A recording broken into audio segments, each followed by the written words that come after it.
Le vamos a poner un poquito de orden a este gran, enorme quilombo, la guerra en las sombras que enfrenta a Israel con la República Islámica de Irán. Desde hace años acaba de convertir en lo que a todas luces ya es un conflicto abierto, digamos, ¿no? Y eso luego de una ofensiva sin precedentes lanzada, decidida por el primer ministro israelí, Benjamín Netanyahu, contra principalmente, pero no solamente, instalaciones clave del programa nuclear iraní. Digo principalmente y no solamente, mientras estamos viendo y compartiendo imágenes del momento en que el canal estatal iraní fue bombardeado. Estas son imágenes difundidas hoy mismo, ¿no? Un acontecimiento que se suma a los bombardeos de estos últimos días, según la narrativa israelí, ¿sí? El objetivo de esa ofensiva militar es frenar el supuesto avance de Irán hacia la bomba atómica. Un avance que desde el gobierno de Benjamín Netanyahu dan por hecho, que presentan ya como inevitable, aunque sin ofrecer pruebas públicas que respalden esa afirmación. Y ya vamos a volver sobre ese punto, obviamente, que es clave en esta historia. En esa ofensiva, en la ofensiva de estos últimos días, Israel mató a altos mandos del régimen iraní, entre ellos, por ejemplo, el jefe del Estado Mayor de las Fuerzas Armadas, también el comandante de la Guardia Revolucionaria, o sea, personajes realmente clave en lo que es la estructura del poder en Irán, además de varios científicos nucleares. Desde el inicio de esa operación bautizada por el gobierno de Benjamín Netanyahu, Rising Lion, que quiere decir león creciente, los muertos en suelo iraní ya superan los 227. La mayoría de ellos, según las autoridades iraníes, son civiles, porque se habla mucho de la ofensiva contra instalaciones que son parte, digamos, claro, del programa nuclear, pero es importante entender que está alcanzando también, bueno, a científicos, por ejemplo, que son civiles, también la población civil, básicamente. A su vez, para completar ese panorama, la República Islámica de Irán respondió a esos ataques israelíes con varias oleadas de misiles y drones que continúan hasta el día de hoy. Muchos de esos ataques, de esos misiles, fueron interceptados, por supuesto, por la cúpula de hierro, que es ese sistema de defensa, un sistema defensivo de muy alta tecnología y que permite en gran parte, en gran medida, frenar los ataques, pero algunos misiles lograron impactar en ciudades como Tel Aviv, por ejemplo. Y estas son las imágenes que hemos visto en las últimas horas, ¿no? Habrá que ver el impacto sobre la población.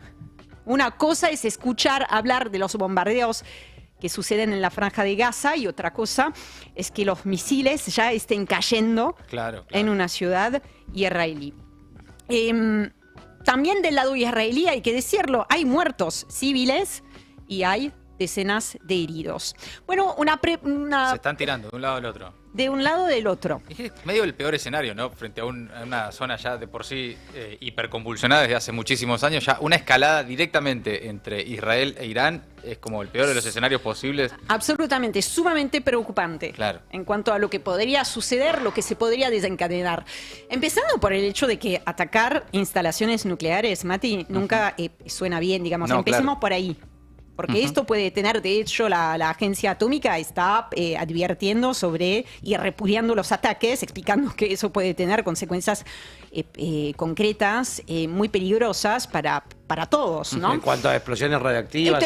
Básicamente, claro. Claro. Digo, empezando por ahí, de ahí para arriba, claro, sí. Todo lo que se puede desencadenar a nivel regional. Bueno, la primera pregunta que nos podemos hacer es, y Estados Unidos, ¿no? Porque cuando uno habla de Israel y habla de lo que sucede en Medio Oriente, lo primero que piensa es Estados Unidos. Desde Washington lo que están diciendo, están negando haber participado en los ataques. Lo dijo Donald Trump, lo dijo Marco Rubio, pero para muchos analistas que saben del tema, que siguen, digamos, el asunto en Medio Oriente, resulta muy poco creíble que Israel haya lanzado una operación de semejante calado, de semejante escala, sin al menos una suerte de luz verde tácita.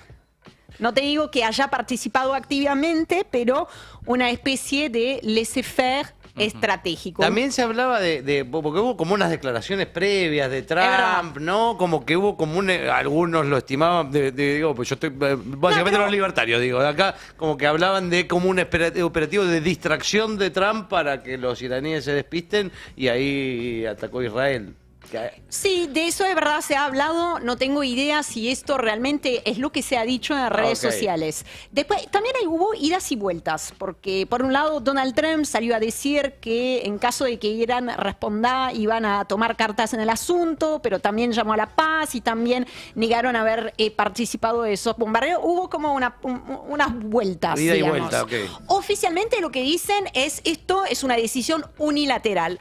Pero aquellos que conocen de esos asuntos de seguridad dicen, bueno, sí, puede ser que sea una decisión unilateral porque claramente Donald Trump le está costando más de lo que pensaba o lo que creía torcer el rumbo de las decisiones políticas y militares que está tomando Benjamin Netanyahu, pero algún pulgar para arriba debe haber dado en algún momento. La segunda pregunta, después de hablar de Estados Unidos, es qué busca en concreto Israel, ¿no? Con esto. Bueno, lo que dice Benjamin Netanyahu es que enmarca toda esa operación en una cuestión existencial. Esas son las palabras que él viene utilizando. Esto no es nuevo, pero ahora justifica los bombardeos sin precedentes que estamos viendo desde el viernes pasado. Habla de supervivencia, ¿no? Una cuestión de supervivencia nacional. Una cuestión de supervivencia que elige nuevamente dirimir por la vía militar. Si es que existiera esa cuestión de supervivencia, elige dirimir el tema por la vía militar antes que la negociación. Esa es la misma lógica de guerra que venimos comentando desde hace meses, que ya ha convertido en una herramienta política que es muy funcional a su objetivo central, el objetivo de Benjamin Netanyahu, que nunca nos vamos a cansar de recordar, que es mantenerse en el poder.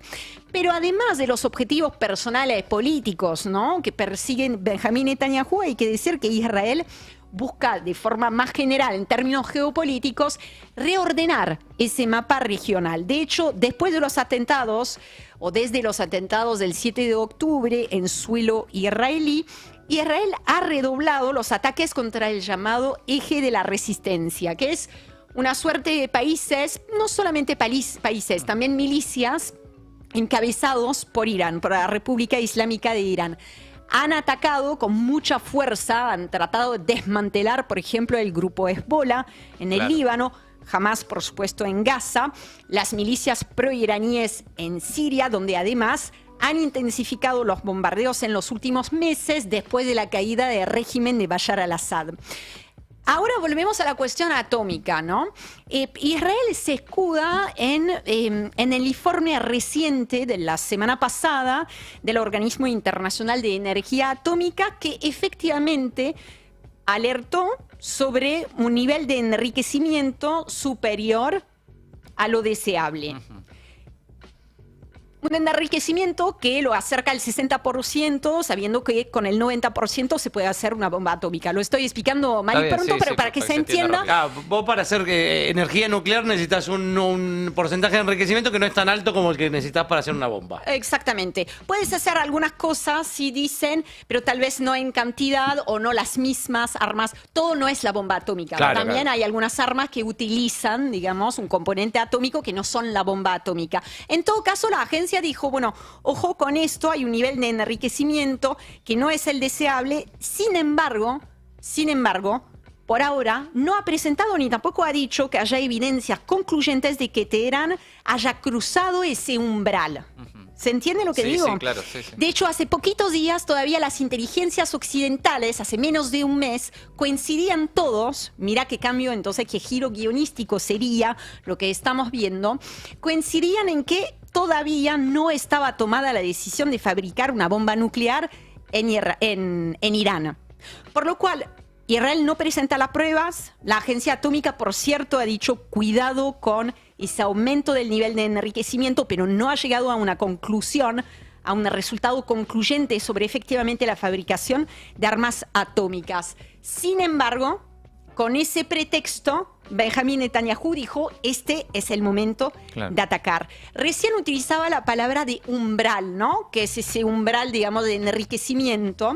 Ese umbral, Mati, es justamente el que el mundo, la comunidad internacional, intentó en algún momento contener a través del pacto nuclear de 2015, que fue muy difícil de lograr en su momento, que fue siempre rechazado por Israel, sellado ese pacto por Barack Obama en su momento, y después roto por Donald Trump durante su primera gestión. Las conversaciones para retomar ese acuerdo debían justamente reanudarse este fin de semana. Para concluir, simplemente decir que todo indica que esto recién empieza.